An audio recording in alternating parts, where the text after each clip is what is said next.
Good morning, everyone. Yesterday, in page ranking, semantic search, depth first search, we talked about. Today, we shall see breadth first search. This is another strategy for searching. Here, you search layer by layer. First, you try to do all the zero-step proof. Then, you try to do all of the one-step proof, and so on. The advantage of breadth first search is that you are guaranteed to get the simplest proof before you get anything that is strictly more complicated. This is reflected to an Occam's razor's benefit. If there is an n step proof, you'll find it before you look at any n plus 1 step proofs. The disadvantage of breadth first search becomes apparent when you encounter huge trees.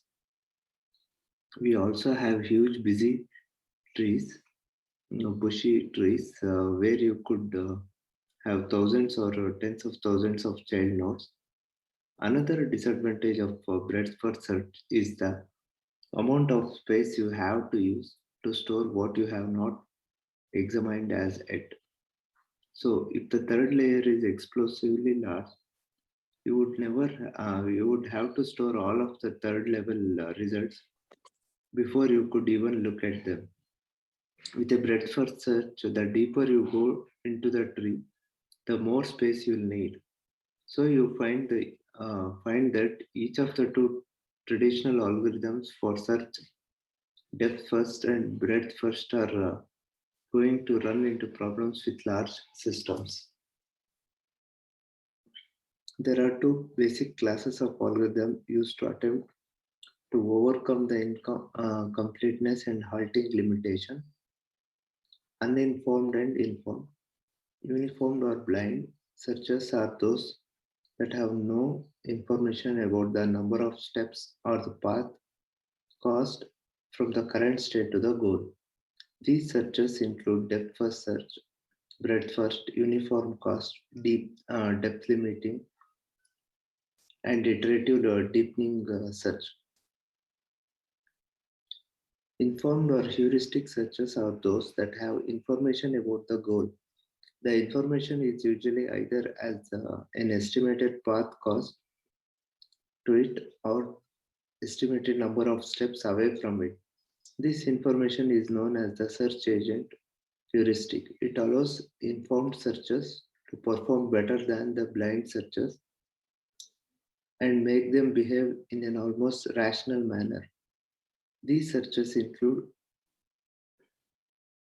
best first, hill climbing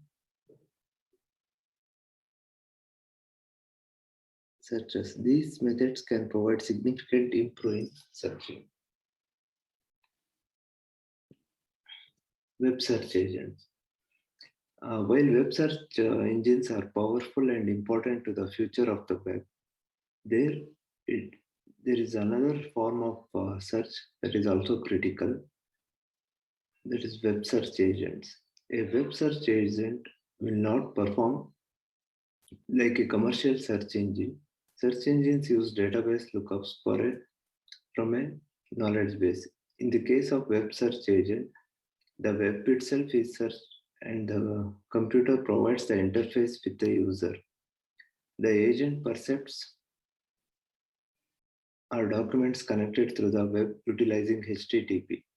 The agent's actions are to determine if its goal of seeking a website containing a specified target has been met, and if not, find other locations to visit. It acts on the environment using output methods to update the user on the status of the search or the end results. What makes the agent intelligent is its ability to make a rational decision which gives a choice. In other words, given a goal, it will make decisions to follow the course of action and would lead it to that goal in a timely manner. An agent can usually generate all of the possible outcomes of an event, but then it will need to search through those outcomes to find the desired goal and execute the path. starting at the initial or current state to get to the desired goal state. In the case of intelligent web search agent, it will need to utilize a search to navigate through the web to reach its goal. Building an intelligent web agent requires mechanism for multiple and combinatorial keyword searches, exclusion handling, and the ability to self-seed when it exhausts a first search space. Given a target, the web search agent should proceed to look for it through as many paths as necessary. This agent will be keyword based. The method advocated is to start from a seed location and find all other locations linked in a tree fashion to the root that contains the target. The search agent needs to know the target, where to start, how many iterations to the target to find, how long to look, and what method should determine criteria for choosing path. These issues are addressed in the software. Implementation requires some knowledge of general programming, working with sockets, the HTTP, HTML, sorting, and searches. There are many languages with web-based utilities, advanced application programming interfaces, and superior text parsing capabilities that can be used to write a web search agent. Using a more advanced, efficient sorting algorithm will help improve the performance of the web search agent. The web search agent design consists of four main phases: initialization, perception, action, and effect. In the initialization phase, the web search agent should set up all variables, structures, and arrays. It should also get the base information. It will need to conduct the hunt for the target, the goal, a place to start, and the method of searching. The perception phase is centered on using the knowledge provided to contact a site and retrieve the information from the location. It should identify if the target is present and should identify paths to other URL locations. The action phase takes all of the information that the system knows and determine if the goal has been met. If the hunt is still active, it must make the decision on where to go next. This is the intelligence of the agent, and the method of search dictates how smart the web agent will be. If a match is found, the hunt is complete and it provides output to the user. The web search agent moves from the initial phase to a loop consisting of perception, action, and effect phases until the goal is achieved or cannot be achieved.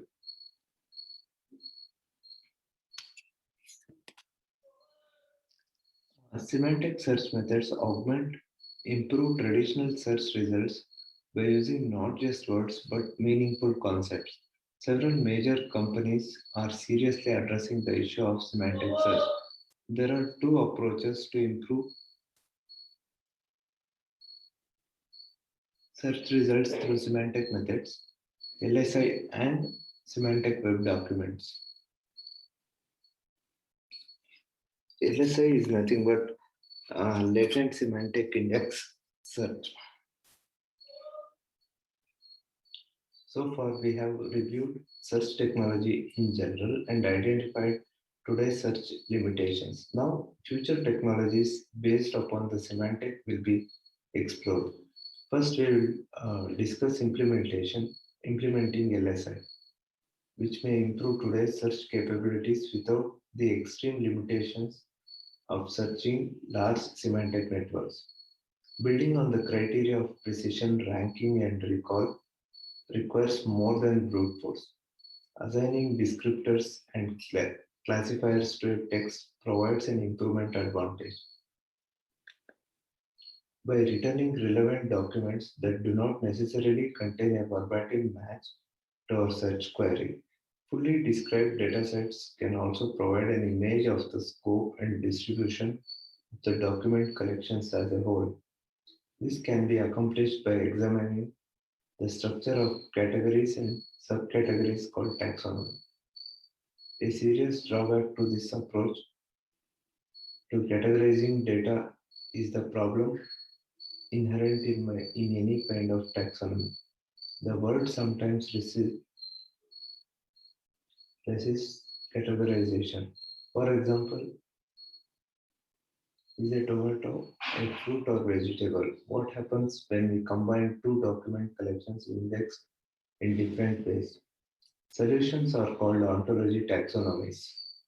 Regular keyword search approach a document collection where either a document contains a given word or it does not. Latent semantic indexing adds an important step to the document indexing process. In addition to recording which keywords a document contains, the method examines the document collection as a whole to see which other document contains some of those same words. Latent semantic indexing was first developed at Belcore in the late 1980s and considers documents that have many words in common to be semantically close and ones with few words in a common to be semantically distinct. Although LSI algorithm does not understand anything about what the word means, it notices the pattern.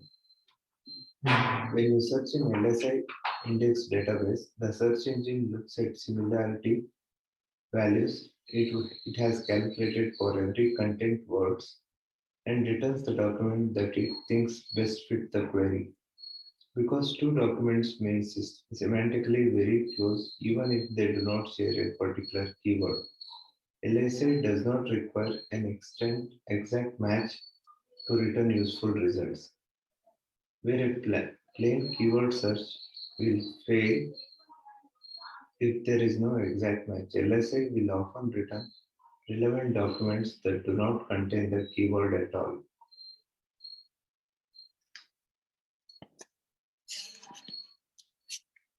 When searching for content, a semantic search engine is a remarkably useful solution. It can discover if two documents are similar even if they do not have any specific words in common. And it can reject documents that share only uninteresting words in common. Latent semantic indexing looks at patterns of words within a set of documents. Natural language is full of redundancies, and not every word that appears in a document carries semantic meaning. Frequently used words in English often do not carry content. Example includes functional words, conjunctions, prepositions, and auxiliary verbs. The first step in doing LSI, therefore, is culling these extraneous words from the document. This is called stemming.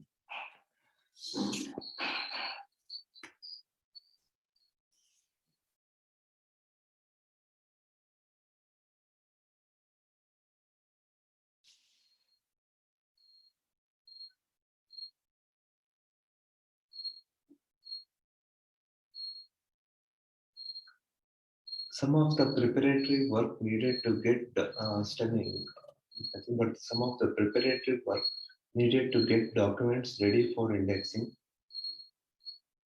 is very language specific. For English documents, an algorithm called the Porter stemmer is used to remove common endings from words, leaving behind an invariant root form.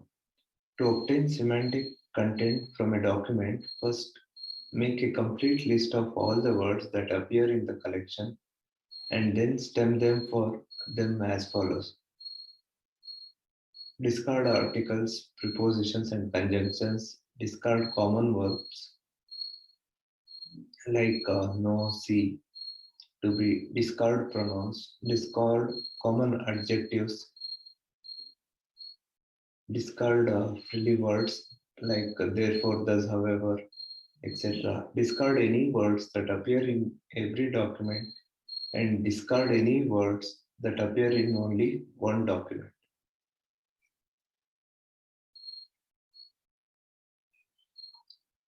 After stemming is complete, the results are modified according to algorithm insights. The first of these insights applies to individual documents and it is referred to as local weighting. Words that appear multiple times in a document are given a greater local weight than words that appear once.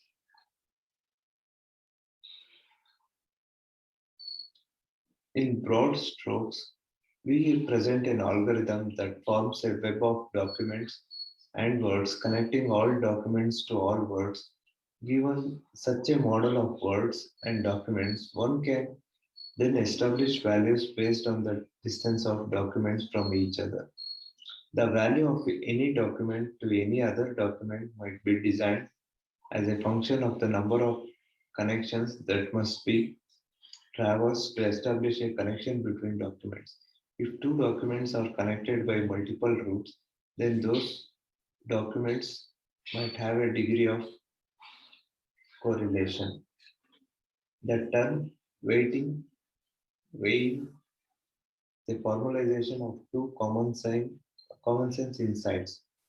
Content words that appear several times in a document are probably more meaningful than content words that appear just once. And infrequently used words are likely to be more interesting than common words. The implementation algorithm works as follows. For each document, stem all the words and throw away any common noise words. For each of the remaining words, visit and remember each document that has a direct relationship to this word. Score each document based on a distance function from the original document and the relative scarcity of the word in common. For each of the as of it unvisited new related document now being tracked, recursively perform the same operation as above. The particular weighing algorithm that was used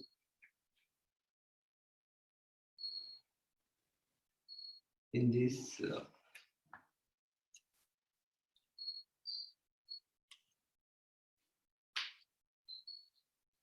for each increase in distance, divide a baseline score by 2. The score of each document is equal to the baseline divided by the square root of the popularity of the word. Overall, this algorithm delivers a cheap semantic lookup based on walking through a document and creating a word graph. The specification shown here is the simplest case and it could be improved in a variety of ways. There are many other scoring algorithms that could be used additionally. A thesaurus could be applied to help bridge semantic issues. One interesting challenge would be to make the algorithm work on the fly so that as new documents were added, they would self-score. Another challenge would be to find a way to distribute the algorithm over multiple machines for scalability. The word stemming process gets rid of common words such as the, etc. This feeds input into the semantic algorithm that first stems the words appropriately, scores them accordingly to the semantic algorithm, and sorts the results into the new rank order reflecting the semantic analysis.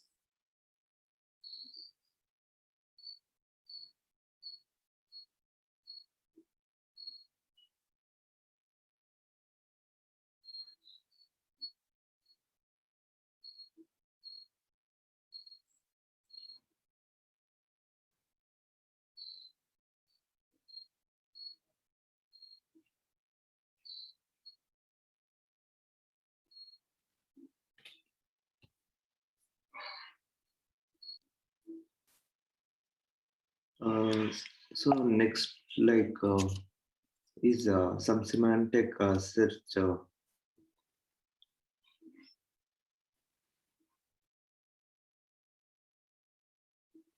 um, tools, technology tools.